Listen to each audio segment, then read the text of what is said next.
கல்பாக்கம் அடுத்த காத்தாங்கடை தனியார் திருமண மண்டபத்தில் தொழிலாளர்களுக்கு பணி பாதுகாப்பு மற்றும் விபத்து காப்பீடு வழங்க வலியுறுத்தி ஒலி அமைப்பு தொழிலாளர் சார்பில் தமிழக அரசுக்கு கோரிக்கை வைக்கப்பட்டது. செங்கல்பட்டு மாவட்டம் கல்பாக்கம் அடுத்த காத்தான்கடை தனியார் திருமண மண்டபத்தில் ஒலி அமைப்பு தொழிலாளர் நலசங்கம் செங்கல்பட்டு மாவட்டம் லத்தூர் கிழக்கு ஒன்றியம் சார்பில் 6ஆம் ஆண்டு ஒற்றுமை விழா லத்தூர் கிழக்கு ஒன்றிய தலைவர் நாகுரான் தலைமையில் நடைபெற்றது. லத்தூர் கிழக்கு ஒன்றிய செயலாளர் எம் நாராயணசாமி, மாவட்ட செயலாளர் கடலூர் விஜயன், மாவட்ட பொருளாளர் சுசீலா ஆகியோர் முன்னிலையில் நடைபெற்ற நிகழ்ச்சியில் லத்தூர் கிழக்கு ஒன்றியத்துக்கு உட்பட்ட ஒலி அமைப்பு உரிமையாளர்கள் 65 பேர், செங்கல்பட்டு மாவட்டத்தில் சங்கமைப்பு ரீதியாக 12 ஒன்றியங்களை சார்ந்த உறுப்பினர்கள் உட்பட 120க்கும் மேற்பட்டோர் பங்கேற்றனர்.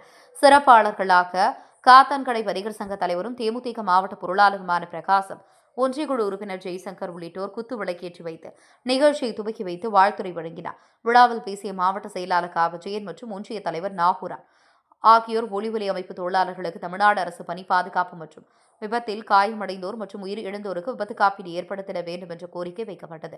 நிகழ்ச்சியில் அனைத்து சங்க பொறுப்பாளர்களும் சால்வை அணிவித்து மரியாதை செலுத்தியதுடன் தினசரி கேலண்டர் வழங்கியும் உயிரிழந்த நல்வாய்ப்பாளையத்தை சேர்ந்த சங்க உறுப்பினர் ஆனந்தன் குடும்பத்துக்கு 20,000 ரூபாய் நிதி வழங்கியது குறிப்பிடத்தக்கது. நிகழ்ச்சியில் சங்கத்தின் மாநில, மாவட்ட, ஒன்றிய பொறுப்பாளர்கள், நிர்வாகிகள் பலர் கலந்து கொண்டனர்.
நன்றி. இப்பொழுது லத்தூர் ஒன்றிய மேற்கு ஒன்றிய பொறுப்பாளர்களுக்கு மரியாதை செய்யப்படுகிறது.